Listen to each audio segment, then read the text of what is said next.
किन कारणों से आप लोग ये आंदोलन कर रहे हैं और क्या वजह थी कि 3-4 दिन से कार बंद करके बैठे हुए? जी देखिए, इस आंदोलन का जो कारण या जो इसका मूल है वो इस प्रकार है कि हमारे एक वकील साहब निरंजन सनोडिया जी, वो एक नायब तहसीलदार बौरासी साहब की कोर्ट में आर्गूमेंट कर रहे थे। इसी दौरान वहाँ एक कोई महिला जो पत्रकार है कहा जाता है, तो वो वहाँ उपस्थित हुई और उनका वकील साहब का कोई धक्का लग गया, ऐसा मैडम का एलिगेशन है। उस पर से उनका विवाद हुआ। वो विवाद तो वहाँ लोगों ने, जो उपस्थित लोग थे, उन्होंने समझा बुझा दिया, परंतु वो जो लेडी थी उन्होंने कोई रिपोर्ट कर दी और वकील साहब के खिलाफ मुकदमा बन गया। तो निश्चित रूप से वकील साहब के साथ भी घटना हुई थी, उन पर भी अटैक किया गया था वो मैडम और उनके पुत्र के द्वारा। तो वो लोग रिपोर्ट लिखाने गए, तब टीआई साहब ने रिपोर्ट नहीं लिखी और उनके साथ साथ हमारे अधिवक्ता संघ के सचिव श्री राहंगडाले जी भी गए थे और भी 15-20 अधिवक्तागण गए थे, जिसमें कुछ सीनियर एडवोकेट्स भी थे। और उनके साथ टीआई साहब ने दुर्व्यवहार किया और कुछ इस तरह की शब्दावली का उपयोग किया कि जो एक सभ्य समाज में उचित नहीं मानी जाती। जैसे किसी को उसकी औकात के बारे में बोलना कि मैं वकीलों की औकात जानता हूँ, इस तरह के शब्दों का उपयोग उन्होंने किया, जो निश्चित रूप से आपत्तिजनक है और विवाद का कारण यही से शुरू हुआ। फिर हमारे अधिवक्तागण ने एक ज्ञापन पुलिस अधीक्षक महोदय को देने का प्रयास किया, तो पुलिस अधीक्षक महोदय उपलब्ध नहीं थे। अतिरिक्त पुलिस अधीक्षक महोदय को 2 दिन का समय दिया गया कि आप टीआई साहब को सिवनी से हटा दें। हमारा किसी अधिवक्ता का व्यक्तिगत झगड़ा या व्यक्तिगत विवाद टीआई से सीधा नहीं, परंतु इसको ईगो और प्रतिष्ठा का प्रश्न पता नहीं क्यों प्रशासन बनाया हुआ है, खासतौर से पुलिस प्रशासन, ये समझ से परे है।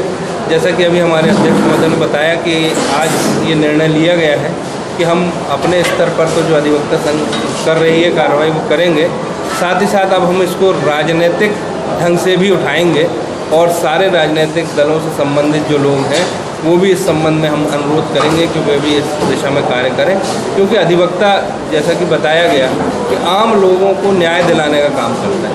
आज हमें न्याय के लिए 1 सप्ताह से लड़ाई लड़नी पड़ रही है और एक टीआई को अटैच नहीं किया जा रहा है, एक टीआई को सिवनी से नहीं हटाया जा रहा है। तो ये प्रशासन की कथनी करनी का अंतर है। मैं समझता हूँ कि अधिवक्तागण इस आंदोलन को बहुत अच्छे ढंग से कर रहे हैं और हमने ये निर्णय लिया है कि यदि रविवार तक पॉजिटिव रिजल्ट नहीं आया, तो जैसा भी हमारे अध्यक्ष महोदय ने बताया कि सोमवार से हम लोग क्रमिक भूख हड़ताल करेंगे और भी भविष्य में हमारे जो फर्दर स्टेप्स होंगे वो आपको समय समय पर बताएंगे। धन्यवाद। इस पूरे मामले में आप पत्रकारिता से भी जुड़े हुए हैं, वकील भी हैं और राजनीतिक पार्टियों में भी अपना हस्तक्षेप रखते हैं। इस पूरे मामले में पत्रकार भी हैं, वकील भी हैं और पुलिस भी है। यानी कहना चाहिए कि पूरे विभाग जो आम नागरिकों के लिए बेहतर काम करते हैं, उन लोग का ये मामला है। तो क्या किसी आपसी सामंजस्य से इस बात को निपटारा नहीं किया जा सकता था? देखिए, इस बात के प्रयास तो किए गए थे और वो प्रयास यदि उसी समय तत्काल जो पुलिस के वरिष्ठ अधिकारीगण थे वो उसको पैचअप करना चाहते तो वो हो सकता था। हमारी पिछली जनरल मीटिंग में भी ये प्रस्ताव आया था और ये कहा गया था कि टीआई साहब यहाँ क्षमा याचना करने आना चाहते हैं।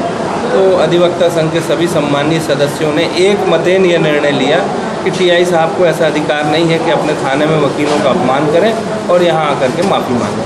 तो अब वो माफ़ी मांगने वाली प्रक्रिया या कुछ उसको आपस में एमिकेबल सेटलमेंट वाला मामला तो अब कुछ बचा नहीं है और हमारी मांग कोई बहुत गंभीर नहीं है। एक टीआई को यहाँ से वहाँ हटाया जा सकता है, वो कोई बहुत महत्वपूर्ण मुद्दा नहीं है। पर जहाँ तक बात है कि अब अधिवक्ताओं ने इसको सम्मान का प्रश्न बना लिया है और अधिवक्ताओं के सम्मान से अधिक कोई चीज़ नहीं हो सकती। तो मैं समझता हूँ कि ये लड़ाई तो जिस हद तक प्रशासन यदि उसमें कड़ाई रखेगा तो हम भी हर स्तर पर लड़ाई लड़ने तैयार हैं। Thank you.